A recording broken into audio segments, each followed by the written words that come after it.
then, you lovely lot, and welcome back to the channel. Again, I slept like an absolute log last night here at Dolgam Campsite. I always do, like I've always said when I come to North Wales.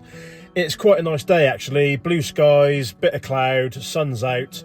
So I'm going to hit the road, hopefully find something new to do, go somewhere new if I can, or I may just stick to what I know, but who knows what the day's going to bring. So it's time to exit this amazing campsite and hit the road.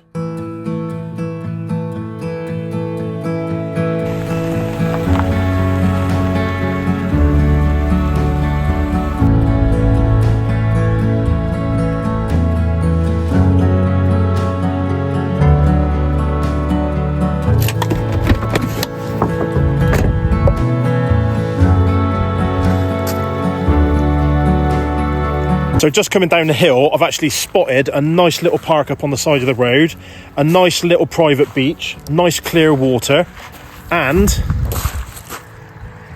check out that up there.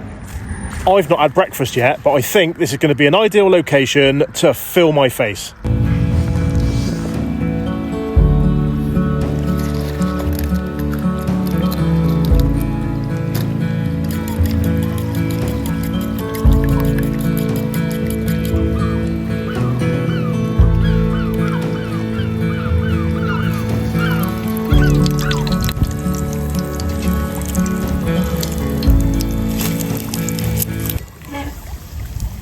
Oh, eggy bread.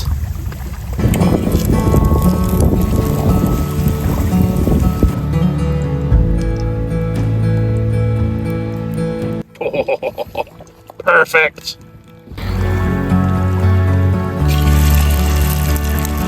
I know for a fact that you lovely lot will agree that I have just chosen the best place with the best backdrop, having a nice sort of healthy meal, well, breakfast, eggy bread on the side of my own private beach, just like this. It doesn't get any better than this. Ladies and gentlemen, boys and girls, I give you lakeside eggy bread. Oh, I didn't tell you as well, it was garlic olive oil, and it smells amazing down here. But now for the verdict. You already know it's going to be good.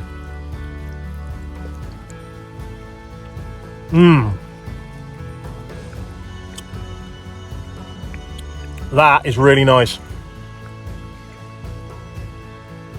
I'm just going to sit here and chill, having breakfast. And guess what? There's no one around. I am on my own. And it's perfect. It really is perfect. The sun's out. It's quite warm. I'm by the water, I'm in North Wales. I better turn my Cadillac off. And yeah, it's just going to be a nice chilled out day. I really hope no one comes around to annoy me.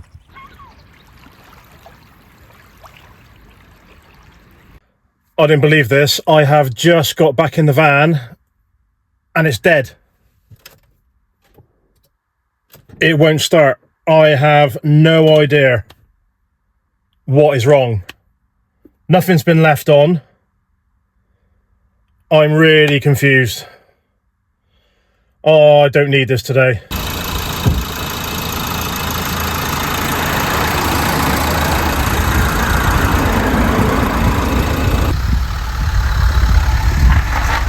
Cheers, matey.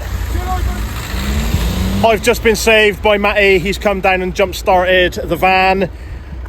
I suspect it's the leisure battery or the split charger, because literally he put the leads on, left it for about 10 seconds, started the van, and now it's running again.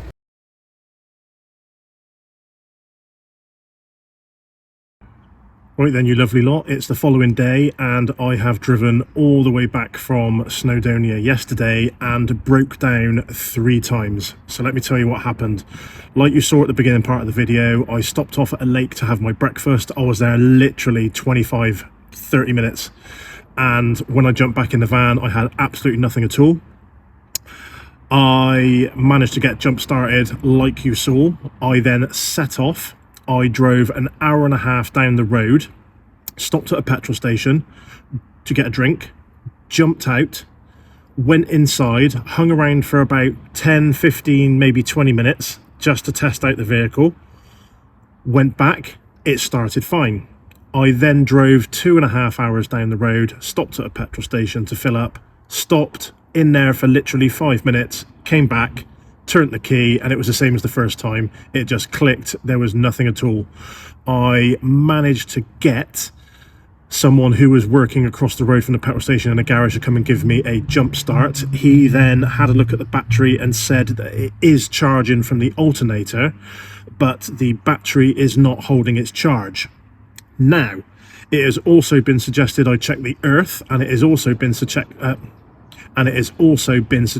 that I check my split charger just in case it's knackered, and someone said that it's drawing all the power from my vehicle battery to charge my leisure battery, which could also be knackered as well. It's a long-winded process, I get that, but this morning I've spoken to a lovely gentleman who is a bike enthusiast. He's got himself a camper van, and having a coffee over breakfast, he has offered to come round and give Nemo the once over, check all my leads, check all the power, check absolutely everything to try and find out what the issue is. Right, so to make sure that everything is prepared, ready for this gentleman coming round, I have pulled the front seat forward so that access can be gained to the leisure battery, which is underneath the driver's seat. On it up, and split charger is visible, and now it's just a waiting game to see what is wrong with this van. Okay. Yeah. Now before it was reading 1557. I would say there's a problem with your battery. Right then, where do I start? Rob has been round.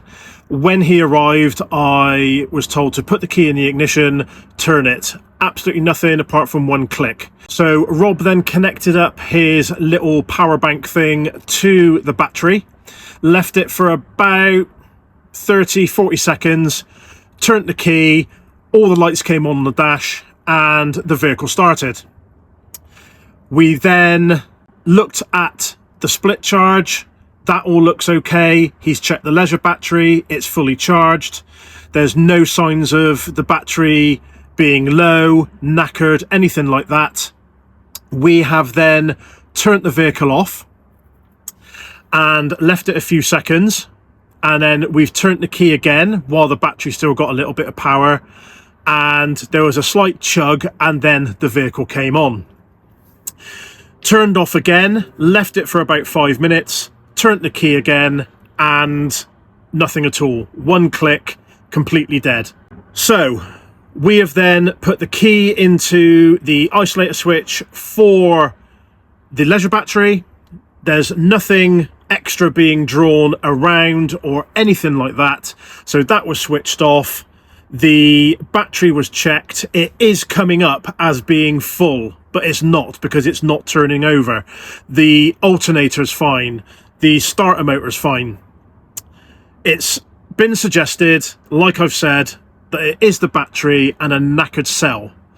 So the next point I need to do is to go and get myself a brand new battery for the van, get it connected up, and go from there, and touch wood, that's all it is. Right then, out with the old and in with the new.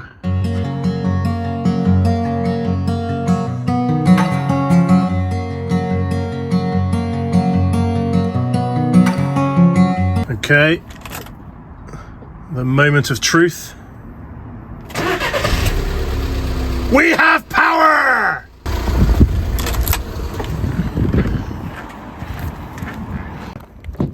Right, that is the new battery in. But one thing we have noticed is on the split charger relay here, it has supposed to have a red light on when the engine's running, and it doesn't have one on there. So what I'm going to do is I'm going to order one and get that changed just in case it has gone, just to cover all bases. And then that is, touch wood, the problem solved at the moment, so I can get myself back on the road. It just goes to show what type of community we have with camper vans and motorhomes. quick story for you. This morning I went down to see a friend of mine where I have breakfast for a cup of coffee. I explained to him what went wrong with the van. My conversation was overheard by a lovely gentleman called Rob, who is a bike enthusiast, and he also has a Swamper T5. He gave us advice. He then even offered to come and have a look at my van, fix it for me, and help me with the battery. He gave me a fountain of knowledge, showed me around the engine, because I will hold my hands up to it. Apart from the conversion side, I know nothing about the engine or the electrics. So he's given me a basic lesson. He's even offered to come back and change the split charge relay for me. Obviously, he's going to take it off and put it back on and then get me to do it. So I'm used to doing it, have the confidence to do it. So it just goes to show what type of community we have. It also helped that I found out that Rob is ex-RAF, I'm ex-Army, so there is that brotherhood coming together again of helping your fellow man. No matter what life throws at you, there's always someone there to help and advise you. Thank you very much for watching. I'm over the moon that Rob walked in this morning and basically saved my van, saved my sanity, as it were, because I don't handle stress very well when it comes to things going wrong with Nemo. So I will get myself back up to Anglesey. I will make sure that everything is working before I leave, and I promise you all now that I will get all the footage and all the tours up there completed at some point in the very, very near future. So, as always, you lovely lot, thanks for tuning in, and I'll see you on the next one.